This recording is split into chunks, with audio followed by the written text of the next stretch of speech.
Dans cette vidéo, on parlera des lois de Newton pour la rotation. Commençons par la première loi qui dit que par rapport à un référentiel galiléen, si le moment résultant des forces extérieures agissant sur un système est nul, le système est en équilibre de rotation ou il a un mouvement de rotation uniforme. Cette loi peut être exprimée mathématiquement comme suit. Somme des moments σm égale à 0 implique la vitesse angulaire algébrique θ' égale une constante qui peut être nulle ou non nulle. La deuxième loi dit que par rapport à un référentiel galiléen, le moment résultant des forces extérieures agissant sur un système est égal au produit de son moment d'inertie I et de son accélération angulaire algébrique θ². Alors, qu'est-ce que le moment d'inertie?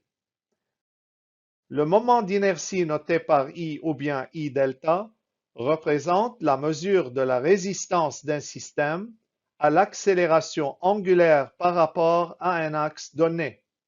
Pour le mouvement de rotation, le moment d'inertie est l'analogue de la masse pour le mouvement de translation.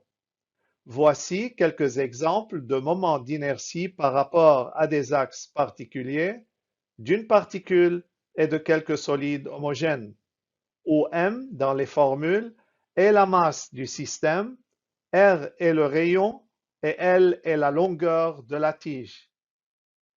Dans le système international d'unités, m s'exprime en kilogrammes, r et L en mètres et I en kilogrammes mètres carrés. Maintenant, passons à l'exemple suivant.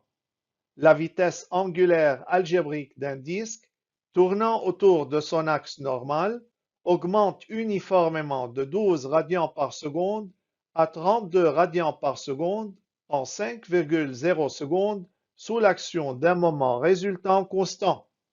Déterminez la valeur du moment résultant, sachant que le disque a une masse de 10 kg et un rayon de 0,30 mètres. Pour déterminer cette valeur, on doit appliquer la deuxième loi de Newton pour la rotation, σm égale I θ². Pour cette raison, on commence par trouver le moment d'inertie I du disque par rapport à son axe normal en écrivant sa formule I égale 1/2 mr au carré. On remplace m et r par leurs valeurs et on obtient I. L'accélération angulaire θ² est constante car la vitesse angulaire algébrique augmente uniformément.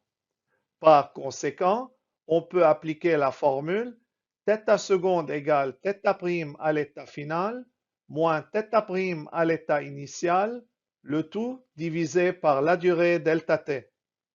On utilise les valeurs données et on obtient θ². Maintenant, en appliquant la deuxième loi de Newton pour la rotation, σm égale I θ² et en remplaçant I et θ² par leurs valeurs déjà calculées, on obtient le moment résultant σm égale 1,8 Nm.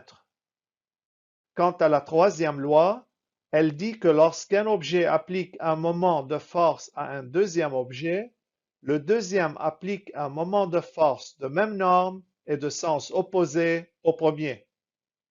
Voilà, c'est tout pour cette vidéo. À bientôt.